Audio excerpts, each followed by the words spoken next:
diambil dengan getaran-getaran. Getarannya cukup lama, jadi yang di Ubud itu getarannya lebih lama daripada yang di Sanur.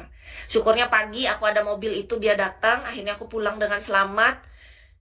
Puji Tuhan dan alhamdulillah ya. Bersyukur banget masih hidup, ternyata masih diperpanjang umurnya, berarti masih berguna dalam hidup ini, mungkin kata yang Maha Kuasa kan. Katanya gini, tugasmu belum selesai. Jadi kamu masih kuselamatkan nih, katanya gitu. Ya udah, oke deh, kata Kis. Terima kasih ya Tuhan, aku diselamatkan. Pas aku diantar sama kakak itu kan, katanya sama yang drivernya, Kak terima kasih banget ya udah antarin aku dengan selamat, semoga kakak balik ke Ubud dengan selamat. Ini kakak balik ada penumpang lain nggak? Enggak, aku memang antar kakak aja, kata dia. Jadi dia balik tuh emang nggak ada pesanan penumpang lain, dia balik langsung ke Ubud. Terus kisahnya, kakaknya langsung balik ke Ubud, kata Kis gitu. Iya, saya langsung balik ke Ubud, kata dia. Memang karena tempat stay saya daerah Ubud, kata dia, saya standby di sana, kata dia. Oke kak, semoga kakak balik ke Ubud dengan sehat ya, dengan baik-baik saja, karena tadi malam itu memang ada gempa. Iya, tapi gempanya udah selesai kak, saya yakin dan percaya memang pasti baik-baik aja, kata dia. Hati-hati ya kak, kata Kis gitu. Iya, udah selesai habis itu sampai di situ. Getarannya kak, aduh, coba kakak searching dah getaran di Ubud pada tahun antara 2021 atau 2022 gitu, antara itu dah. Kerasa banget kak, getaran yang sekeras orang Palangkaraya kak. Mana pernah, kita di sini tuh kan nggak ada gunung, jadi nggak mungkin tahu kayak gunung-gunung meletus apa gitu, segala kayak orang-orang gempa-gempa, nggak ada. Palangkaraya itu paling banter, paling parah kebakaran hutan, udah nggak ada yang lebih. Musibah Palangkaraya itu toh kak, yang paling parah pada tahun 2014 atau 2015. Coba searching, Palangkaraya kota cantik pernah terkena musibah terbesar dan cukup lama. Itu karena kebakaran lahan, dan itu karena oknum kak.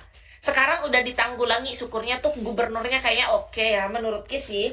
Gubernur dan para petinggi yang zaman sekarang ini lebih amanah, lebih bertanggung jawab. Karena terlihat kak, kenapa kita bisa bilang kayak gini, kita lihat dari fakta dong, ya kan. Yang dulu mungkin bukan berarti dia nggak amanah, tapi bisa jadi namanya manusia kan nggak sempurna.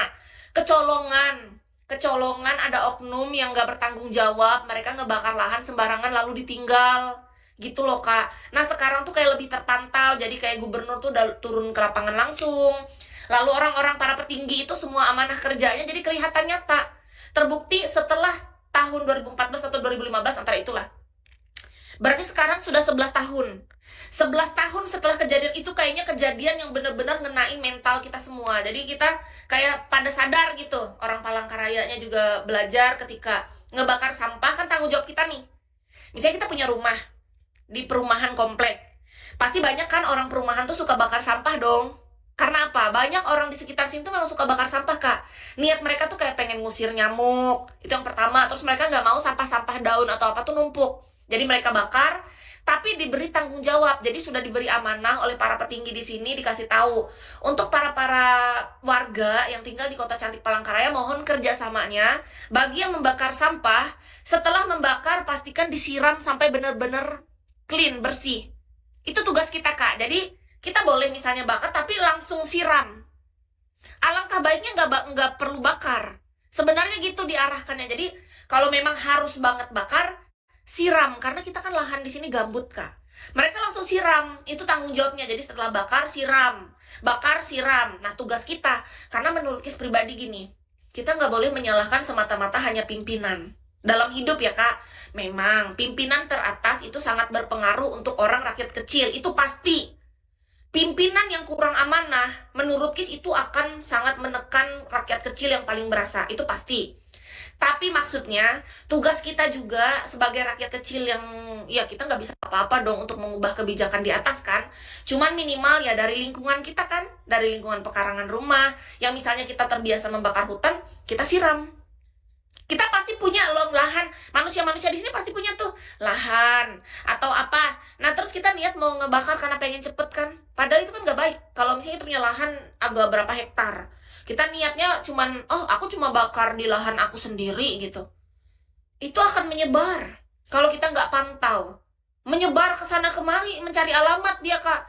Dan tahu nggak, api itu bukan cuma di permukaan. Ketika dia sudah merambat ke daerah bawah, kan itu yang biasanya manusia tuh lengah. Dia bakar, dia lihat, oh udah mati api di permukaan, dia nggak tahu di bawah dia menjalar. Nah itu pada tahun 2014 atau 15 itu yang terjadi.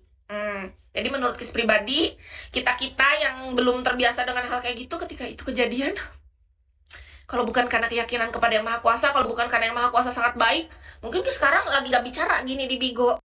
Benar, karena itu kayaknya menurut Kis kejadian yang wow, it's amazing dalam hidupku, Kak. Aku terselamatkan karena Tuhan baik. Ubud itu di Bali, Kak.